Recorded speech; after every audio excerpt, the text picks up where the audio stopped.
ಓಂ ಶ್ರೀ ಗುರು ಬಸವಲಿಂಗಾಯ ನಮಃ. ಓಂ ನಮಃ ಶಿವಾಯ. ಸರ್ವರಿಗೂ ಭಕ್ತಿಯ ಶರಣಾರ್ಥಿ. ನಾನು ನಿಮ್ಮ ಯೋಗ ಗುರು ವೈದ್ಯ ಶ್ರೀ ಚನ್ನಬಸವಣ್ಣ, ಶ್ರೀಗಂಗಾ ಯೋಗ ನಿಸರ್ಗ ಚಿಕಿತ್ಸಾ ಹಾಗೂ ಆಯುರ್ವೇದ ಸಂಶೋಧನಾ ಕೇಂದ್ರ, ಬೆಂಗಳೂರು, ಹುಬ್ಬಳ್ಳಿ ಮತ್ತು ಧಾರವಾಡ. ತಮ್ಮೆಲ್ಲರಿಗೂ ನಮ್ಮ ಯೂಟ್ಯೂಬ್ ಚಾನಲ್ಗೆ ಭಕ್ತಿಯ ಸ್ವಾಗತವನ್ನು ಕೋರ್ತಾ, ಆತ್ಮೀಯರೇ, ಈ ದಿನದ ಸಂಚಿಕೆಯಲ್ಲಿ ಕಫವನ್ನು, ಎದೆಯಲ್ಲಿ ಕಟ್ಟಿಕೊಂಡಿರುವ ಕಫವನ್ನು ಹೇಗೆ ಕರಗಿಸುವುದು, ಈ ಕುರಿತಾಗಿರ್ತಕ್ಕಂಥ ಮಾಹಿತಿಗಳನ್ನು ನೋಡೋಣ.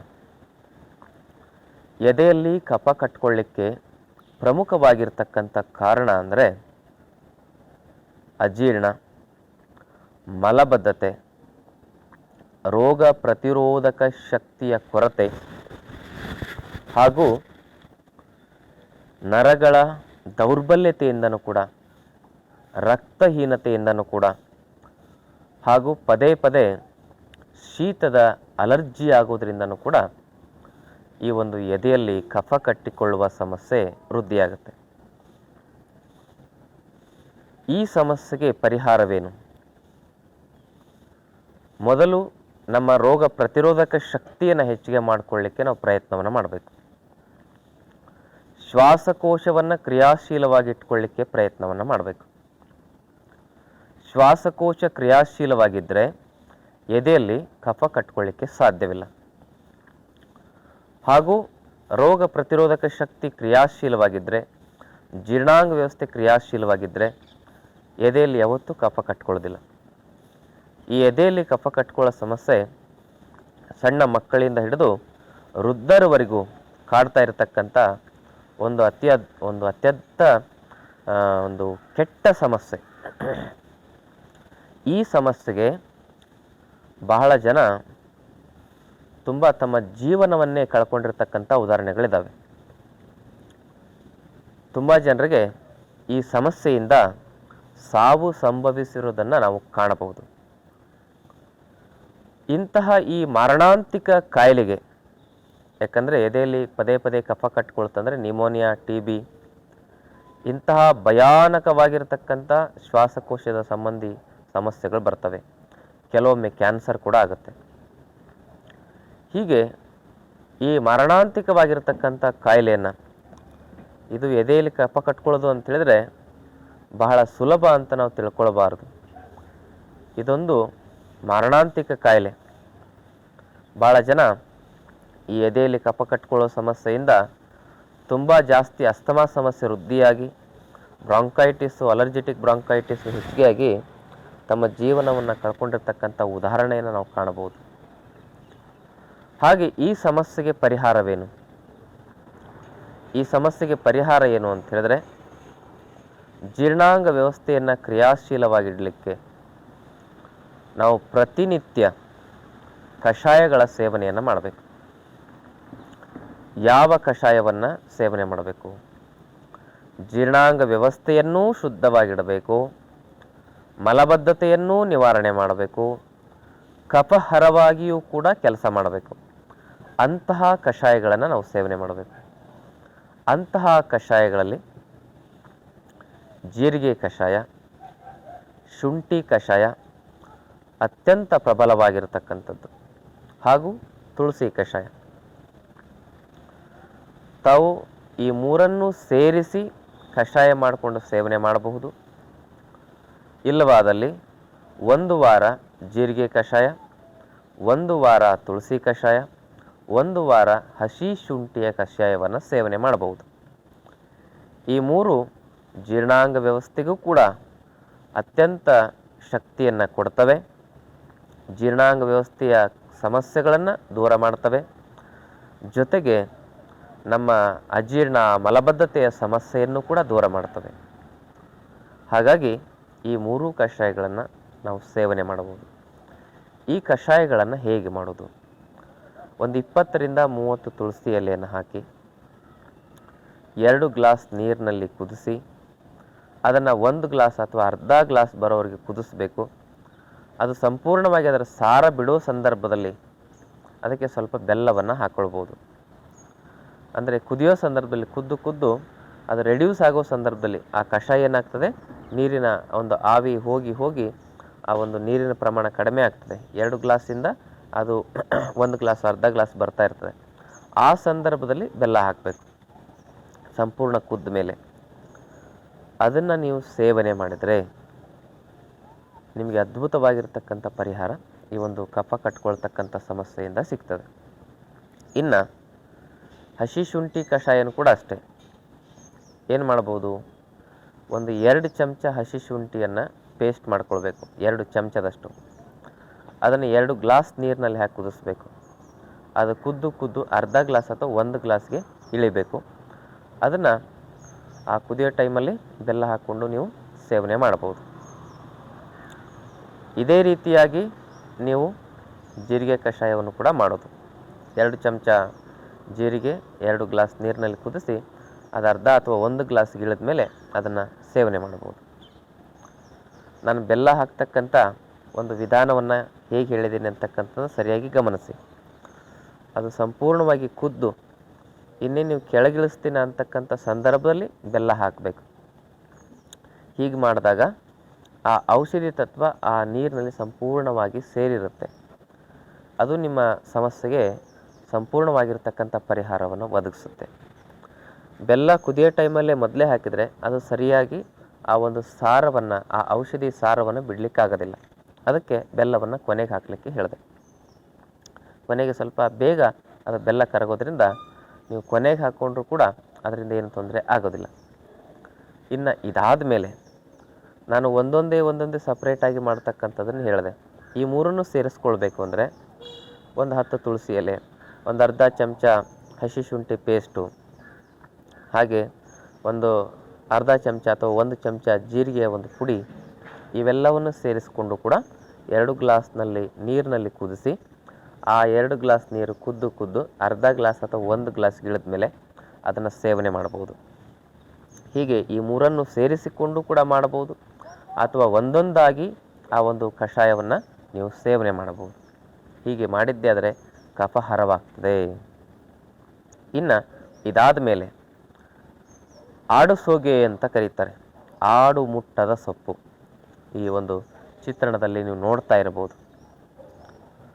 ಇದನ್ನು ನೀವೇನು ಮಾಡಬೇಕು ಅಂತ ಹೇಳಿದ್ರೆ ಒಂದು 3 ರಿಂದ 4 ಎಲೆ, ದೊಡ್ಡವರಾದರೆ, ಚಿಕ್ಕ ಮಕ್ಕಳಾದರೆ 1 ರಿಂದ 2 ಎಲೆ. ಈ ಎಲೆಗಳನ್ನು ಬೆಳಗ್ಗೆ ಎದ್ದ ತಕ್ಷಣ ಅಗದು ಸೇವನೆ ಮಾಡಬೇಕು. ಜೇನುತುಪ್ಪದ ಜೊತೆಗೆ, ಒರಿಜಿನಲ್ ಜೇನುತುಪ್ಪ ಇರಬೇಕು. ಹೀಗೆ ಮಾಡಿದ್ದೇ ಆದರೆ ಎದೆಯಲ್ಲಿ ಕಟ್ಕೊಂಡಿರ್ತಕ್ಕಂಥ ಕಫ ಮಂಜಿನಂತೆ ಕರಗುತ್ತೆ. ಇನ್ನು ವಮನ ಚಿಕಿತ್ಸೆಯನ್ನು ಕೂಡ ನೀವು ಮಾಡ್ಕೊಳ್ಬೋದು. ಇದರಿಂದ ಎದೆಯಲ್ಲಿ ಎಷ್ಟೇ ಕಫ ಕಟ್ಕೊಂಡಿದ್ರೂ ಕೂಡ ಸಂಪೂರ್ಣವಾಗಿ ಅದು ಹೊರಗಡೆ ಬರ್ತದೆ. ಅದ್ಭುತವಾಗಿ ಅತಿ ಬೇಗ ನಿಮ್ಮ ಶ್ವಾಸಕೋಶದ ಒಳಗಿರ್ತಕ್ಕಂಥ ಕಫ ಸಂಪೂರ್ಣವಾಗಿ ಹೊರಗಡೆ ಹೋಗಬೇಕು ಅಂತ ಹೇಳಿದ್ರೆ ಈ ಒಂದು ಸ್ವರಸ ವಮನ ಚಿಕಿತ್ಸೆ ಅದ್ಭುತವಾಗಿರ್ತಕ್ಕಂಥ ಪರಿಹಾರವನ್ನು ಒದಗಿಸ್ತದೆ. ಸ್ವರಸ ವಮನ ಚಿಕಿತ್ಸೆ ಅಂತ ಹೇಳಿದ್ರೆ ಎಲೆಗಳನ್ನು, ನಾನು ಕೆಲವೊಂದಿಷ್ಟು ಎಲೆಗಳನ್ನು ಹೇಳ್ತೇನೆ. ಆ ಎಲೆಗಳನ್ನು ಜಜ್ಜಿ ಅದರ ರಸವನ್ನು ತೆಗೆದು ಅದನ್ನು ಬೆಳಗ್ಗೆ ಎದ್ದ ತಕ್ಷಣ ಕುಡಿದು ವಾಂತಿ ಮಾಡಿಕೊಳ್ಳೋದು. ಯಾವ ಎಲೆಗಳು? 1 ರಿಂದ 2 ವೀಳ್ಯದೆಲೆ, 40 ರಿಂದ 50 ತುಂಬೆ ಎಲೆಗಳು. ತುಂಬೆ ಸೊಪ್ಪು ಬರ್ತದಲ್ಲ, ಅದರಲ್ಲಿ ಬಿಳಿ ಹೂ ಆಗುತ್ತೆ, ಅದರ ಚಿತ್ರಣವನ್ನು ತೋರಿಸ್ತಾ ಇದ್ದಾರೆ ನೋಡಿ, ಅದು 40 ರಿಂದ 50 ಎಲೆಗಳು. ಇನ್ನು 30 ರಿಂದ 40 ತುಳಸಿ ಎಲೆ, ಒಂದು 4 ರಿಂದ 5 ದೊಡ್ಡ ಪತ್ರೆ ಎಲೆ. ಇವೆಲ್ಲವನ್ನು ಚಿತ್ರಣದಲ್ಲಿ ತೋರಿಸ್ತಾ ಇದ್ದಾರೆ. ದೊಡ್ಡ ಪತ್ರೆ ಎಲೆಯನ್ನು, ತುಳಸಿ ಎಲೆಯನ್ನು, ತುಂಬೆ ಸೊಪ್ಪನ್ನು, ಅದು ನೀವು ಸರಿಯಾಗಿ ನೋಡ್ಕೊಳ್ಳಿ.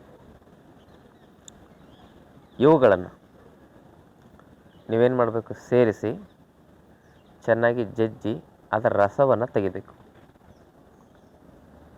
ಜಜ್ಜಿ ಅದರ ಸ್ವರಸವನ್ನು ತೆಗಿಬೇಕು.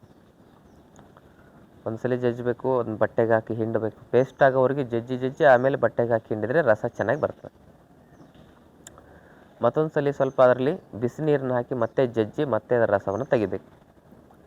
ಹೀಗೆ ಇದರ ರಸವನ್ನು, ಇವೆಲ್ಲ ಎಲೆಗಳನ್ನು ಜಜ್ಜಿ ರಸ ತೆಗೆದಾಗ ಅದರಲ್ಲಿ ನಿಮಗೆ ಒಂದು 50 ml ಇಂದ 100 ml ವರೆಗೂ ರಸ ಬರ್ತದೆ. ಅದರಲ್ಲಿ 2 ರಿಂದ 3 ನಾಟಿ ಬೆಳ್ಳುಳ್ಳಿಯನ್ನು ಕೂಡ ಸೇರಿಸ್ಕೊಳ್ಬೇಕು. ಹೀಗೆ ಇವೆಲ್ಲವನ್ನು ಸೇರಿಸಿ ಜಜ್ಜಿ ರಸ ತೆಗೆದು ಇದಾದ ಮೇಲೆ ಅದರಲ್ಲಿ ಅರ್ಧ ಚಮಚ ಸೈಂಧವ ಲವಣವನ್ನು ಬೆರೆಸಬೇಕು, ಒಂದು ಕಾಲು ಚಮಚ ಕಾಳು ಮೆಣಸಿನ ಪುಡಿಯನ್ನು ಬೆರೆಸಬೇಕು, ಒಂದು ಅರ್ಧ ಚಮಚ ಅರಿಶಿನ ಪುಡಿಯನ್ನು ಬೆರೆಸಬೇಕು, ಆಮೇಲೆ 2 ಚಮಚ ಜೇನನ್ನು ಬೆರೆಸಬೇಕು. ಇವೆಲ್ಲವನ್ನು ಬೆರೆಸಿ ಆ ಸ್ವರಸ ರೆಡಿ ಆಗ್ತದೆ. ಇದನ್ನು ಚಿಕ್ಕ ಮಕ್ಕಳಿಗಾದರೆ 1 ವರ್ಷದ ಒಳಗಿನ ಮಗು ಆದರೆ ಕಾಲು ಚಮಚದಷ್ಟು ಮಾತ್ರ ಕುಡಿಸ್ಬೇಕು. ಕಾಲು ಚಮಚ, ಜಾಸ್ತಿ ಕುಡಿಸ್ಬಾರ್ದು. ಕಾಲು ಚಮಚ ಹೊಟ್ಟೆ ತುಂಬ ಹಾಲು ಕುಡಿಸ್ಬೇಕು ಆ ಮಗುಗೆ. ಆ ಹಾಲು ಕುಡಿಸಿ ಏನು ಮಾಡಬೇಕಂದ್ರೆ ಕಾಲು ಚಮಚ ಅಂದರೆ ನಿಮ್ಗೆ ml ಮುಖಾಂತರ ಹೇಳಬೇಕಂದ್ರೆ 2 ರಿಂದ 2.5 ml ಅಷ್ಟೇ ಕುಡಿಸ್ಬೇಕು. ಅಷ್ಟೇ, ಜಾಸ್ತಿ ಕುಡಿಸ್ಬಾರ್ದು. ಹೊಟ್ಟೆ ತುಂಬ ಹಾಲು ಕುಡಿಸಿ ಇದನ್ನು ಕುಡಿಸಿದ್ರೆ ತಕ್ಷಣ ವಾಮಿಟ್ ಆಗುತ್ತೆ. ಇದಾದಮೇಲೆ 1 ವರ್ಷದಿಂದ 3 ವರ್ಷದ ಮಕ್ಕಳಿದ್ದರೆ ಈ ಸ್ವರಸ ಏನು ರೆಡಿ ಮಾಡಿರ್ತಿರಲ್ಲ, ಇದನ್ನು ನೀವು 1 ರಿಂದ 3 ಚಮಚದವರೆಗೆ ಕುಡಿಸ್ಬೋದು.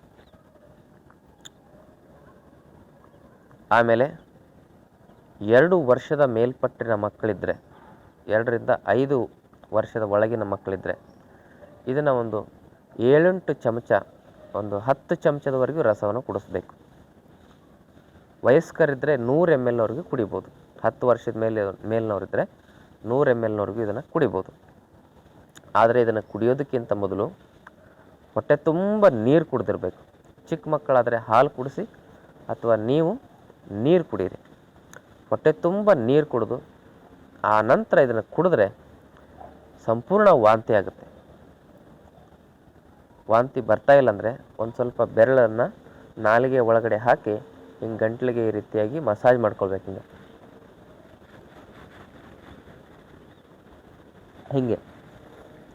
ಹಿಂಗೆ ಮಸಾಜ್ ಮಾಡಿಕೊಂಡ್ರೆ ಅವಾಗೇನಾಗುತ್ತೆ, ವಾಂತಿ ಬಂದಂಗೆ ಆಗುತ್ತೆ.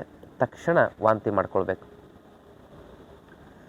ಹೀಗೆ ನೀವು ಮಾಡಿದರೆ ಎದೆಯಲ್ಲಿ ಎಷ್ಟೇ ಕಫ ಕಟ್ಕೊಂಡಿದ್ರೂ ಕೂಡ ಅದು ಸಂಪೂರ್ಣವಾಗಿ ಹೊರಗಡೆ ಬರುತ್ತೆ. ಈ ರೀತಿಯಾಗಿ ನಿರಂತರವಾಗಿ ನೀವು 11 ರಿಂದ 21 ದಿವಸ ಮಾಡಬೇಕು. ಕಡಿಮೆ ಅಂದರೆ 11 ದಿವಸ, ಹೆಚ್ಚಿಗೆ ಅಂದರೆ 21 ದಿವಸ. ಈ ರೀತಿ ಮಾಡಿದರೆ ನಿಮ್ಮ ಜೀವನದಲ್ಲಿ ನಿಮಗೆ ಎದೆಯಲ್ಲಿ ಕಫ ಕಟ್ಕೊಳ್ಳೋದಿಲ್ಲ. ಕಷಾಯದ ಪದ್ಧತಿ, ಆಮೇಲೆ ಈ ಒಂದು ಆಡು ಸೋಗೆಯನ್ನು ಜೇನಿನೊಂದಿಗೆ ಸೇವನೆ ಮಾಡೋದು, ಎಲೆಗಳ ಸ್ವರಸದ ವಮನ ಚಿಕಿತ್ಸೆಯನ್ನು ಮಾಡ್ಕೊಳ್ಳೋದು, ಹೀಗೆ ಈ 3 ಪದ್ಧತಿಯನ್ನು ನೀವು ಅಳವಡಿಸ್ಕೊಂಡ್ರೆ ಎದೆಯಲ್ಲಿ ಎಂಥದೇ ಭಯಂಕರವಾಗಿರ್ತಕ್ಕಂಥ ಕಫ ಕಟ್ಕೊಂಡಿದ್ದರೂ ಕೂಡ ಅದನ್ನು ಸಂಪೂರ್ಣ ಹೊರಹಾಕ್ಬೋದು. ಎದೆಯಲ್ಲಿ ಕಫ ಕಟ್ಕೊಳ್ತಕ್ಕಂಥ ಸಮಸ್ಯೆಯಿಂದ ಶಾಶ್ವತವಾಗಿರ್ತಕ್ಕಂಥ ಪರಿಹಾರವನ್ನು ಕಂಡುಕೊಳ್ಬೋದು. ಆದ್ಮೇಲೆ ಈ ಮಾಹಿತಿ ತಮಗಿಷ್ಟ ಆದರೆ ತಮ್ಮ ಬಂಧು ಮಿತ್ರರೊಂದಿಗೆ ವಿಡಿಯೋ ಶೇರ್ ಮಾಡ್ಕೊಳ್ಳಿ. ಜೊತೆಗೆ ಒಂದು ಮಾಹಿತಿಯನ್ನು ಸರಿಯಾಗಿ ತಿಳ್ಕೊಳ್ಳಿ ಸ್ಪಷ್ಟವಾಗಿ. ಎಂಥದೇ ಕಠಿಣ ಕಾಯಿಲೆಗಳಿದ್ರೂ ಕೂಡ ಅದಕ್ಕೆ ಯೋಗದಲ್ಲಿ, ಆಯುರ್ವೇದದಲ್ಲಿ ಪರಿಹಾರ ಇದೆ. ಅದನ್ನು ಕಂಡುಕೊಳ್ತಕ್ಕಂಥ ಪ್ರಯತ್ನವನ್ನು ಮಾಡಬೇಕಷ್ಟೇ. ನಮ್ಮ ಆಶ್ರಮದಲ್ಲಿ ಎಂತೆಂಥ ಕಠಿಣ ಕಾಯಿಲೆಗಳಿಂದ, ಆ ಒಂದು ಸಮಸ್ಯೆಗಳಿಂದ ಆ ರೋಗಿಗಳನ್ನು ಮುಕ್ತಗೊಳಿಸ್ತಾ ಇದ್ದೀವಿ ಅಂದರೆ ನಮಗೆ ಆಶ್ಚರ್ಯ ಆಗ್ತಾ ಇದೆ. ಇಷ್ಟೊಂದು ಶಕ್ತಿ ಯೋಗದಲ್ಲಿ, ಆಯುರ್ವೇದದಲ್ಲಿ ಇದೆಯಾ ಅಂತ. ಯಾಕಂದರೆ ಇದು ಇವತ್ತು ನಿನ್ನೆ ಹುಟ್ಟಿರೋದಿಲ್ಲ, ಇದು ಲಕ್ಷಾಂತರ ವರ್ಷಗಳ ಇತಿಹಾಸವನ್ನು ಹೊಂದಿರತಕ್ಕಂಥದ್ದು. ಅದಕ್ಕೆ ಈ ವಿಜ್ಞಾನವನ್ನು ಮತ್ತೆ ಉಳಿಸಿ ಬೆಳೆಸೋಣ, ಭಾರತವನ್ನು ವಿಶ್ವಗುರು ಮಾಡೋಣ ಅಂತಕ್ಕಂಥ ಸಂಕಲ್ಪದೊಂದಿಗೆ ನಾವು ಈ ಕಾರ್ಯವನ್ನು ಮಾಡ್ತಾ ಇದ್ದೇವೆ. ತಮಗೂ ಕೂಡ ಈ ಒಂದು ಕಾರ್ಯ ಇಷ್ಟ ಆದರೆ ನಮ್ಮ ಚಾನಲ್ನ ಸಬ್ಸ್ಕ್ರೈಬ್ ಮಾಡಿ, ತಮ್ಮ ಬಂಧು ಮಿತ್ರರಿಗೆ ನಮ್ಮ ವಿಡಿಯೋನ ಶೇರ್ ಮಾಡ್ಕೊಳ್ಳಿ. ಜೊತೆಗೆ ತಮಗೇನಾದರೂ ಆಯುರ್ವೇದ ಚಿಕಿತ್ಸೆ, ಪಂಚಕರ್ಮ ಚಿಕಿತ್ಸೆಯನ್ನು ಕಲಿಬೇಕು ಅಂತ ಆಸಕ್ತಿ ಇದ್ದರೆ ಖಂಡಿತವಾಗಿಯೂ ನಮ್ಮ ಆಶ್ರಮದಲ್ಲಿ ಅದನ್ನು ನಾವು ಉಚಿತವಾಗಿ ಕಲಿಸ್ತೇವೆ. ತಾವು ನಮ್ಮನ್ನು ಸಂಪರ್ಕ ಮಾಡ್ಬೋದು. ತಮ್ಮೆಲ್ಲರಿಗೂ ಭಕ್ತಿಯ ಶರಣಾರ್ಥಿ.